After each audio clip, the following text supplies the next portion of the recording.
کیا مرد اپنی سالی سے زنا کر لے تو کیا بیوی کو طلاق ہو جاتی ہے؟ سالی سے زنا کرنا بہت بڑا جرم ہے. ویسے بھی زنا بہت بڑا جرم ہے. اسلام نے حکم دیا ہے 100 کوڑے مارے جائیں چوک پہ کھڑا کر کے, اور اگر شادی شدہ مرد زنا کرے تو پتھروں سے مار کے اس کو ہلاک کیا جائے. اتنا بڑا جرم ہے. لیکن اس سے بیوی حرام نہیں ہوتی. خدا نخواستہ اگر ساس سے کسی کا ریلیشن ہو جائے, یا داماد اور ساس کا ریلیشن ہو جائے, یا سسر اور بہو کا ریلیشن ہو جائے, تو پھر میاں بیوی کا رشتہ ہمیشہ کے لیے ختم ہو جاتا ہے. یا سوتیلی بیٹی کے ساتھ یا سوتیلے بیٹے کے ساتھ خدا نخواستہ کوئی ریلیشن ہو جائے تو پھر ہمیشہ کے لیے میاں بیوی کا رشتہ حرام ہو جاتا ہے. سالی کے ساتھ زنا کرنا گناہ ہے, بہت بڑا جرم ہے, لیکن اس سے بیوی حرام نہیں ہوتی. مولانا طارق مسعود صاحب, میرا مسئلہ یہ کہ میری شادی کو 23 سال گزر چکے ہیں. 23 سال گزار لیا آپ نے اور ابھی تک زندہ ہیں. 23 سال گزر چکے ہیں. میری عمر 40 سال ہے. میں ایک شوہر پرست بیوی ہوں اور اپنے 3 بچوں کے. اچھا یہ میاں میں سمجھا مرد ہے, آپ کو نہیں مرنا چاہیے, سوری غلط ہو گیا. اور اپنے 3 بچوں کے ساتھ پرسکون زندگی گزار رہی ہوں. پہلے میں پڑھ لوں, کوئی ایسی بات نہ ہو جو پبلش کرنے کی نہ ہو. آپ نے پڑھا بھائی, میں اپنے 3 بچوں کے ساتھ. آپ نے کیوں پڑھا بھائی؟ کسی کا خطاب کیوں پڑھ رہے ہیں نا, غلط ہے نا. ہر آدمی ہر ایک اس لیے تو نہیں لکھتا کہ سب پڑھ لیں اس کو. اور اپنے 3 بچوں کے ساتھ پرسکون زندگی گزار رہا ہوں. حالانکہ میرے شوہر ایک نہایت بد زبان آدمی ہیں. گندی غلیظ گالیاں, تانے, مار کٹائی روزانہ کا معمول ہے, لیکن اسی وجہ سے بچے ہوئے ہیں. غلط آدمی بچ جاتا ہے, ٹھیک ہے نا, وہ بیوی کو مار دیتا ہے. دونوں میں سے ایک مرتا ہے, یاد رکھو. جب بھی شادی ہوتی ہے نا, دونوں میں سے ایک پہلے مرے گا. تو وہ تو آپ کہیں گے وہ ظاہر ہے مرے گا پہلے, لیکن وہ دوسرے کی وجہ سے مر رہا ہوتا ہے. اگر یہ پہلے مرا سمجھو اس نے مارا ہے, وہ پہلے مری سمجھو ٹینشن دے کے اس نے مارا ہے. وہ لطیفہ سنا ہے نا, ایک لطیفہ سناتا ہوں, پہلے یہ پڑھ لوں پرچہ. مار گڑائی روزانہ کا معمول ہے, لیکن اپنے اللہ کی عبادت شوہر کی اطاعت میں زندگی گزار رہے ہیں. مجھے معلوم ہے کہ جنت تک جانے کا راستہ یہی ہے, لیکن میرے والد صاحب کا 2 سال پہلے انتقال ہو گیا اور میری والدہ صاحبہ بالکل اکیلی ہو گئی. میرے علاوہ ان کا کوئی اور ٹھکانہ نہیں ہے. والدہ شوگر اور BP کی مریض آئے ہیں. میں یہ چاہ رہی تھی کہ والدہ میرے ساتھ رہیں, لیکن میری والدہ کو دیکھ کر میرے شوہر کی حرکتیں عروج پر ہیں. میرے 2 سوال ہیں. کیا میں اپنی ماں کے ساتھ علیحدہ گھر میں رہ سکتی ہوں جبکہ مجھے اور میری ماں کو کوئی مالی پریشانی نہیں, اور میرے شوہر بھی گھر سے جانے کا بار بار کہہ رہے ہیں؟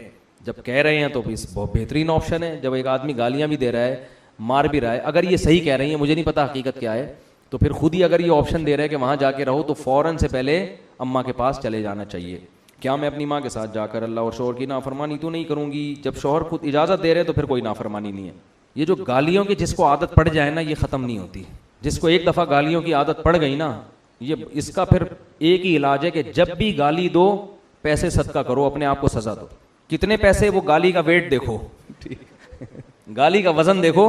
اب گالی کے وزن کا اندازہ کیسے ہوگا؟ سامنے والے کو بولو کہ یہ مجھے دے کے دیکھ گالی, تو آپ کو کتنا غصہ آتا ہے, اس سے اندازہ ہو جائے گا یہ گالی کتنی وزنی ہے. تو جس کو گالیوں کی عادت پڑ جائے نا, یہ پھر بڑی, یہ چرس کی طرح ہے. یہ اس کا حل یہی ہے کہ جب بھی گالی دے سزا دے اپنے آپ کو, تو آہستہ آہستہ پھر یہ برائی انشاءاللہ چھوٹے گی.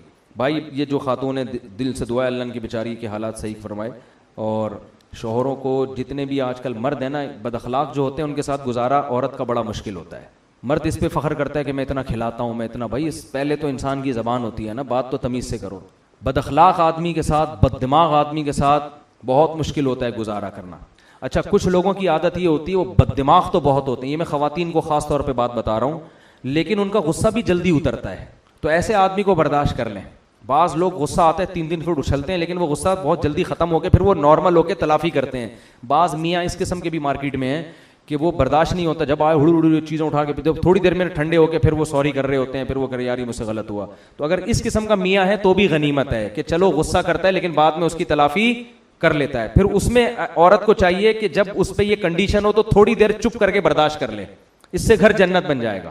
سمجھ میں آ رہی بات؟ اور آج کل اس قسم کے میاں مارکیٹ میں بہت زیادہ پائے جاتے ہیں, کیونکہ برداشت کی قوتیں لوگوں میں ختم ہو گئی ہیں. وجہ اس کی کمزوری ہے. خوراکیں بیکار قسم کی کھا رہے ہیں, طبیعت, دل بھی کمزور ہے, اعصاب بھی کمزور ہیں. تو ہر آدمی ذرا سی بات پہ ایک دم بھڑکتا ہے. تو یہ وہ بھڑکنا اصل بھڑکنا نہیں ہوتا, یہ وقتی طور پر ایک جوش و خروش ہوتا ہے, اچھل 2-4 کلابازیاں کھا کے ٹھنڈا ہو جاتا ہے ایک دم تھوڑی دیر میں. اس دوران اگر عورت نے بھی اسی طرح بھڑکنا شروع کر دیا تو پھر طلاقوں تک نوبت پہنچتی ہے, معاملات بگڑتے ہیں. تو عورت کو تھوڑے دنوں میں اندازہ ہو جاتا ہے کہ میرے میاں کے کچھ کیفیات اس پہ طاری ہوتی ہیں, وقتی طور پر ہوتی ہیں, بھڑکتا ہے, چیختا ہے, چلاتا ہے, کلابازیاں کھاتا ہے. تو کوئی بات نہیں, 15-20 منٹ میں طبیعت انشاءاللہ کیا ہو جائے گی, سیٹ ہو جائے گی, برداشت کر لو. صحیح ہے نا؟ تو ایسے موقع پہ عورت کو مشورہ یہ دیا جاتا ہے, بھائی چپ کر کے بیٹھ. اس وقت مشورے نہ دو اس کو, بس چپ. اس کا حل یہی ہے کہ جو آپ کہہ رہے ہیں آپ صحیح کر رہے ہیں, بس میاں کو ہر بات میں کیا کہو, آپ ایک نمبر آدمی ہو. تو جب وہ غصہ اترے گا نا اس کا, تو پونا گھنٹے 1 گھنٹے میں وہ کیا بن جائے گا, انسان کا بچہ. اس مرد کو یہ جب گھر بسانے والا آدمی ہوتا ہے اس کو احساس ہو جاتا ہے یار کچھ زیادہ ہو گئی ہے, تو پھر وہ باہر جائے گا 2 گٹکے لے کر آئے گا, اپنے لیے اور ایک آپ کے لیے. یہ ہوتا ہے گٹکا یا کوئی بھی چیز. اسی طرح عورت کا بھی معاملہ ایسا ہے. بعض عورتیں اعصابی کمزور ہوتی ہیں, اچانک غضبناک ہو جاتی ہیں, تو مرد گھر میں یہ اندازہ لگا لیتا ہے کہ بھائی اس کے جو ہے نا سیٹنگ کبھی کبھار کیا ہوتی ہے, آؤٹ. تو اس کو یہ پتا ہوتا ہے کہ یہ تھوڑی دیر میں پھر نارمل بھی ہو جاتی ہے. تو ایسے موقع پہ آدمی کو بھی چاہیے کہ وہ تھوڑی دیر کے لیے برداشت کر لے. تو اس سے, لیکن اگر یہ نارمل نہیں ہے, یعنی یہ تھوڑی دیر کا کام نہیں ہے, یہ تو منہ بنا کے 6 مہینے بیٹھے رہتے ہیں, پھر ایسے گھر چل نہیں پاتے. سمجھتے ہو, پھر ایسے گھر چل نہیں پاتے. یا تو طلاق ہوتی ہے, یا دونوں میں سے ایک ڈپریشن کا مریض بن جاتا ہے, یا عورت بیوہ ہو جائے گی, یا وہ اس کو ٹینشن دے کے مار دے گا. تینوں میں سے ایک کام پھر ہوتا ہے, یہ گھر چل نہیں پاتے پھر. اچھا میرے بھائی, وہ لطیفہ یہ تھا بس, وہ بہت, اب کل سوال دینا باقی. وہ ایک آدمی نے شادی کی نا, تو جب کمرے میں گیا تو 3 دوپٹے لٹکے ہوئے تھے کھونٹے پہ. تو بیوی کو روب میں لینے کے لیے نا اس نے یہ دوپٹے لٹکائے ہوئے تھے. کھونٹے ٹوٹل 4 تھے اور 3 کھونٹوں پہ دوپٹے لٹکے ہوئے تھے. تو بیوی نے یہ سیاست سے کام لیا نا, اس نے پہلی رات ہے روب میں لے لوں گا. پوچھا, بیوی نے پوچھا یہ 3 دوپٹے, یہ پہلا دوپٹہ کیسا ہے؟ اس نے کہا بھائی دیکھو میری پہلے ایک دفعہ شادی ہو چکی ہے, بیوی مر گئی تھی وہ, تو اس کی یاد میں میں نے دوپٹہ لٹکا دیا یہاں پہ. وہ اس کا خیال تھا, یہ تو کانپنے لگے, ابے بھائی یہ تو بیویوں کو مار دیتا ہے بات بات پہ. اس نے کہا یہ دوسرا دوپٹہ, اس نے کہا وہ بھی ایسا ہی ہوا تھا, دوبارہ شادی ہوئی, وہ بھی مر گئی یار, تو میں نے یاد میں اس کا دوپٹہ بھی لٹکا دیا. اس نے کہا یہ تیسرا دوپٹہ کا ہے, پھر تیسری شادی ہوئی, وہ بھی مر گئی, اس کی یاد میں بھی میں نے دوپٹہ لٹکا دیا. عورت میں کانفیڈنس تھا, گھبرانے والی نہیں تھی. اس نے کہا یہ جو چوتھا کھونٹا ہے نا, یہاں تیرا پاجامہ لٹکے گا, یہاں کوئی دوپٹہ, یہاں کوئی دوپٹہ نہیں آئے گا. تو ایسے آدمی کو اسی سٹائل میں بات, تو بجائے ڈرانے کے خود وہ کانپنے لگا کہ بھائی یار اس دفعہ اس کو نبھانا ہے, اس کو مرنے نہیں دینا. تو یہ بھی ہوتا ہے. اللہ تعالیٰ عجیب سوال ہے, شوہر سیٹنگ کا عادی ہو تو بیوی کیا کرے؟ میرے شوہر کا باہر کی لڑکیوں سے بہت زیادہ ریلیشن ہے, یوں ہونا چاہیے. ہماری شادی کو 5 سال ہو گئے ہیں, لیکن ان میں کوئی سدھار نہیں آیا. آئے دن کوئی بھی نئی لڑکی نکلی ہوئی ہوتی ہے اور اس سے وہ باتیں کر رہے ہوتے ہیں. میں ان سے تنگ آ گئی ہوں اور میرا دل کرتا ہے کہ میں یہاں سے بھاگ جاؤں, لیکن اپنے گھر والوں کی وجہ سے یہ بھی نہیں کر سکتی. اس صورت میں کیا کروں؟ دبئی سے نام بھی انہوں نے لیا, لیکن میں نام نہیں لینا چاہ رہا ان کا. جو خاتون نے اپنا نام بھی لکھا ہوا ہے, ایسی صورت میں نام نہیں لکھنا چاہیے. تو کیوں شوہر کی باتیں ساری دنیا کے سامنے لے کر آ رہی ہیں؟ مطلب یہ کہ اگر نام ایکسپوز کریں گے تو سب کو پتہ چل جائے گا اچھا اس کے میاں کی بات ہو رہی ہے. دیکھیں یہ مرض آج کل بہت زیادہ ہے, کیونکہ 2-3 شادیوں پر بھی پابندی ہے. لڑکیاں بھی بیکار گھروں میں بیٹھی ہوئی ہیں, ان کی اپنی شادیاں نہیں ہو رہی, تو وہ مجبور ہو کے سیٹنگ کی طرف آتی ہیں. اور پھر لڑکیوں کو کھلی آزادی دی جا رہی ہے, جاب ویکینسیز میں لڑکیوں کو ترجیح دی جا رہی ہے, کمپنیوں میں کال سینٹروں میں لڑکیوں کی بھرمار ہے. تو اس کا یہی نتیجہ نکلے گا کہ جو شوہر وہاں جا کے جب بیٹھے گا, چاروں طرف اس کو پھلجھڑیاں نظر آئیں گی, تو اس کو اپنی والی تو پرانی لگنے لگے گی, اور اس کو روز نئے چہرے نظر آئیں گے, تو وہ کہاں اپنی بیوی کو لفٹ کرائے گا. تو اس کی تو یہی ہوگا. یہ تو کلچر کا حصہ بنتی جا رہی ہیں یہ چیزیں. اور گورنمنٹ, میں دیکھ رہا ہوں کہ کراچی میں خودکشیوں کا ریشو بڑھ رہا ہے, لڑکے خودکشیاں کر رہے ہیں بے روزگاری کی وجہ سے. اس کی ایک بہت بڑی وجہ یہ ہے کہ ویکینسیز جتنی بھی ہیں ان میں لڑکیوں کو ڈالا جا رہا ہے, لڑکیوں کو داخل کیا جا رہا ہے. دیکھیں لڑکی کو جاب نہ ملے وہ خودکشی کی طرف نہیں جائے گی, لڑکے کو جاب نہ ملے اس نے تو پورا خاندان چلانا ہے, وہ تو بیچارہ وہ کیا کرے گا؟ خودکشی تو حرام ہے, وہ تو ڈپریشن میں جائے گا. تو گورنمنٹ کو چاہیے پہلے ان بندوں کو تو پورا کریں. آپ فیکٹریوں میں اور کال سینٹرز میں پہلے ہمارے قوم کے نوجوانوں کو جاب مل جائے, لڑکے کھپ جائیں اچھی جگہوں پہ, یا جاب کے لیے ان کی جو ہے نا وہ سارے سیٹ ہو جائیں. پھر اگر کچھ ویکینسیز بچتی ہیں تو آپ چلو لڑکیوں کو بھی لے آؤ. لڑکے ڈگریاں لے کے روڈ ناپ رہے ہیں, اور لڑکیوں کے لیے دھڑا دھڑ ویکینسیز ہیں. ہمیں یاد ہے ہم جب جامع ترشید جایا کرتے تھے صبح صبح, تو ہمیں 10-15 سال پہلے لڑکیوں سے بھری ہوئی سزوکیاں گاڑیاں نظر نہیں آتی تھیں. اب میں جاتا ہوں نا تو لڑکیوں کی ایک پوری کھیپ جا رہی ہوتی ہے فیکٹریوں میں. کیوں؟ وہ فیکٹریوں میں جا کے دواؤں کے ڈھکن لگا رہی ہیں, بوتلوں کو پیک کر رہی ہیں. یعنی جو کام مزدوروں کا تھا, جو خالصتاً لڑکوں کا کام تھا, وہ کام بھی لڑکیوں سے لیا جا رہا ہے. تو اب آپ بتاؤ یہ لڑکیاں جب جا کے جاب کریں گی اتنی بڑی تعداد میں, تو وہ لڑکے تو اتنے بے روزگار ہوں گے نا, جو ان کے بھائی گھر میں بیٹھے ہوئے ان کو جاب نہیں مل رہی, اور بہن جناب جا کے فیکٹری میں وہ بوتلوں کے ڈھکن لگا رہی ہے وہاں جا کے, اور اس پہ فخر کر رہی ہے کہ عورت ہمارے معاشرے میں آزاد ہے. یہ کیسی آزادی ہے بھائی؟ یہ زیادہ آزادی ہے کہ یہ گھر میں بیٹھتی, اس کا بھائی لا کے اس کو کھلاتا, گھر میں شہزادیوں کی طرح کھلاتا ہے اس کو, شوہر کماتا ہے شہزادیوں کی طرح بیوی کو کھلاتا. وہ تو یہ اس یورپین کلچر کا ایک بدترین اثرات ہیں جس میں مرد عورت کی ذمہ داری سے ہاتھ کھینچ رہا ہے. کیونکہ جب یہ لڑکیوں میں اور زیادہ یہ جاب کا ریشو بڑھے گا تو مرد تو بالکل ہی نکھٹو ہو جائیں گے. جیسے فلپائن میں ہم نے دبئی میں دیکھا ساری فلپینی لڑکیاں جاب کر رہی ہیں اور ان کے میاں جو ہے نا وہ گھروں میں بیٹھے ہوئے مفت خوری کر رہے ہیں وہ, کیونکہ عورتوں کو وہاں چسکا لگ گیا جاب کرنے کا. تو یہ نیچر کے خلاف ہے, اس کو ختم کرنا چاہیے. اس کا نقصان کیا ہو رہا ہے کہ مرد کے پاس اتنی لڑکیاں گھروں سے باہر اس کو مل جاتی ہیں دوستیاں لگانے کے لیے, اور ان لڑکیوں کی پھر شادیاں بھی نہیں ہو رہی ہیں کیونکہ مرد بے روزگار ہیں, وہ کہاں شادی کریں گے. وہ تو کہتا ہے اسٹیبل ہونے میں مجھے ٹائم لگے گا, اس کے بعد میں شادی کروں گا. تو اسٹیبل ہوتے ہوتے وہ لڑکیاں بھی بڈھیاں ہو جاتی ہیں, تو وہ بھی دوستیوں کی طرف اور یہ میرڈ بھی دوستیوں کی طرف. تو پورا کلچر آپ دیکھیں کچھ وقت کے بعد ایسی کی تیسی ہو جائے گی. اور انتہائی افسوس کے ساتھ کہنا پڑتا ہے کہ اس پر نہ حکومتی سطح پہ آواز اٹھائی جا رہی ہے, نہ اسلامی نظریاتی کونسل اس پہ آواز اٹھا رہی ہے, اور نہ ممبروں سے جتنی آواز اٹھنی چاہیے اتنی اٹھ رہی ہے. ہم بس یہ 2-4 مسائل ہیں انہی کو لے کے گھومتے رہتے ہیں, جو ایک اتنا بڑا مسئلہ ہے کہ ہمارا کلچر تباہ ہونے والا ہے. اس کی طرف میں سمجھتا ہوں جس طرح توجہ ہونی چاہیے مذہبی اسکالرز کی, ان کی توجہ نہیں ہے. اسی رو میں بہہ گئے ہیں جو ایک یورپ سے اور مغرب سے ایک طوفان آیا ہے نا بے حیائی کا, اسی میں سب بہہ گئے ہیں اور سب نے کمپرومائز کر لیا ہے.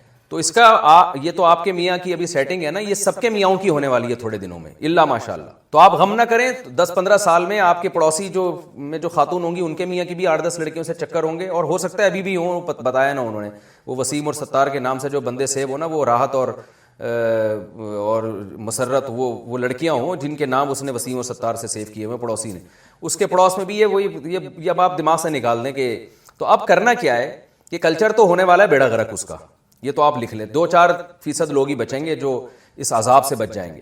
تو اب خواتین کے پاس ایک آپشن یہ ہے کہ یا تو ایسے آدمی سے طلاق لیں, لیکن طلاق لینے کے بعد آپ اس خوش فہمی میں نہ رہیں کہ آپ کو کوئی اتنا نائس پرسن مل جائے گا جس کے لڑکیوں سے چکر نہیں ہوں گے.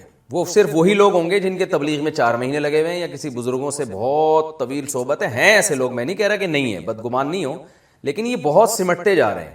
اور دوسری بات یہ کہ وہ آپ سے کرے گا کیوں شادی, کیونکہ لڑکیوں کی اتنی بھرمار ہے ہمارے معاشرے میں کہ میرے پاس تو فون آتے ہیں نا, کوئی خواتین اپنی بچیوں کے لیے فون کرتی ہیں, مفتی صاحب ہماری بچی کے لیے رشتہ بتا دیں. تو میں کہتا ہوں پہلے 1000 خواتین نے اپنی بچیوں کے لیے کہا ہوا ہے, تو آپ کا نمبر 1001 پہ آپ کو ڈال دیتے ہیں. ان 1000 کی جب ہو جائیں گی تو 1001واں نمبر آپ کا ہے. تو کس کی کرائے آدمی, اسی وجہ سے ہم نے یہ رشتے کرانے کا کام ہی چھوڑ دیا ہے. تو آپ کا شوہر سیٹنگ کا عادی ہے یا کچھ بھی ہے, آپ نے یہ دیکھنا ہے کہ آپ کا فائدہ کس میں ہے. اگر آپ اس بندے سے طلاق لیں گی تو کیا بچوں کے ساتھ آپ سے کہیں اور آپ سے کوئی بندہ شادی کر لے گا جس کی سیٹنگ نہ ہو؟ پہلی بات تو یہ, اور صرف اتنا کافی نہیں ہے سیٹنگ نہ ہو, کیا وہ اتنا نان نفقہ اٹھا لے گا جتنا آپ کا شوہر نان نفقہ اٹھا رہا ہے؟ کیا وہ آپ کے بچوں کو باپ جیسی محبت دے دے گا؟ تو یہ 10 قسم کے سوالات ہیں. تو ظاہر ہے عام طور پر ایسا ہوتا نہیں ہے. لڑکیاں طلاق کے بعد وہ بالکل ہی بے یار و مددگار ہو جاتی ہیں, شوہر ہی نام کی چیز نہیں مل رہی ہوتی, اور مل بھی رہا ہوتا ہے تو وہ بڈھا کوئی بیچارہ, لڑکی کی عمر 22 سال ہے اور لڑکا مل رہا ہوتا ہے اس کو 65 سال کا. لڑکا تو کہنا بھی اس کو نہیں چاہیے, 65 سال کا آدمی مل رہا ہوتا ہے, یعنی کوئی جوڑ کا رشتہ ملے گا نہیں. تو ایسی مجبوری میں پھر ہم خواتین کو یہی مشورے دیتے ہیں کہ بھائی اگر وہ آپ کے بیسک حقوق ادا کر رہا ہے نا, وہ سیٹنگ والا میاں بیسک حقوق ادا کر رہا ہے آپ کو گھر کی چھت دی ہوئی ہے, گیس بجلی کے بل دے رہا ہے, آپ کا نان نفقہ اٹھا رہا ہے, آپ کو گھر میں آ کے تھوڑا بہت مسکرا کے کبھی کبھار تمیز سے بات کر لیتا ہے, تو some thing is better than nothing. یہ بڈھا ہو جائے گا تو خود ہی یہ چیزیں چھوڑ دے گا. ایسی خواتین ہیں ہمارے علم میں, ان کے شوہر بالکل بوڑھے ہونے والے تھے, 5 سال پہلے انہوں نے مجھ سے مشورہ لیا, میں نے کہا اپنے میاں کے ساتھ نباہ کریں, یہ بڈھا ہو جائے گا چھوڑ دے گا. 5 سال میں وہ بڈھا ہو گیا تو وہ ساری خرمستیاں اس کی خود ہی ختم ہو گئیں. ویسے ٹھڑک کبھی ختم ہوتی نہیں ہے, لیکن لڑکیوں نے ہی اس بڈھے کو چھوڑ دیا. ٹھڑک کبھی ختم نہیں ہوتی, یہ ذہن میں رکھیں. اگر کسی نے جوانی میں یہ ٹھڑک ختم نہیں کی اور وہ یہ سمجھتا ہے کہ بڑھاپے میں چھوڑ دوں گا, یہ تو دماغ سے نکال دیں. لیکن لڑکیاں خود ہی اس کو چھوڑ دیتی ہیں. وہ مشہور ہے نا کہ جوانی اور بڑھاپے میں کیا فرق ہے. جوانی میں حسینوں کے نمبر موبائل میں ہوتے ہیں اور بڑھاپے میں حکیموں کے نمبر ہوتے ہیں. تو آپ برداشت کر لیں, آپ کا میاں جو کچھ کر رہا ہے, اگر آپ کو امید نہیں ہے کہ اس سے اچھا میاں مجھے مل جائے گا, جو کہ میں نے بتایا بہت مشکل ہے, رسک والا معاملہ ہے, تو گزارا چلائیں, محبت سے میاں کو سمجھاتی رہیں, دعا بھی کرتی رہیں میاں کے لیے. تو تھوڑے دن کی بات ہے, آج کل ویسے بھی بہت جلدی لوگ, اور ٹھڑک والے لوگ تو ویسے ہی بہت جلدی بوڑھے ہو جاتے ہیں. تو یہ تھوڑے دنوں میں لڑکیاں خود ہی چھوڑ چھاڑ کے بھاگ جائیں گی, پھر یہ آئے گا آرام سے گھر میں بیٹھے گا, بیوی بچوں کے ساتھ دل لگائے گا. تو چند سال کی یہ برداشت ہے, اس کو آپ برداشت کر لیں, میرا مشورہ ہے یہ. باقی پورے حالات میں نہیں جانتا, تو جب تک کسی کے پرسنل حالات 100% معلوم نہ ہو اس کو یقینی طور پر کوئی مشورہ دینا بہت مشکل کام ہوتا ہے. تو میں نے اوور آل ان خواتین کے لیے بات کی ہے جن کے میاں سیٹنگوں کے عادی ہو چکے ہیں.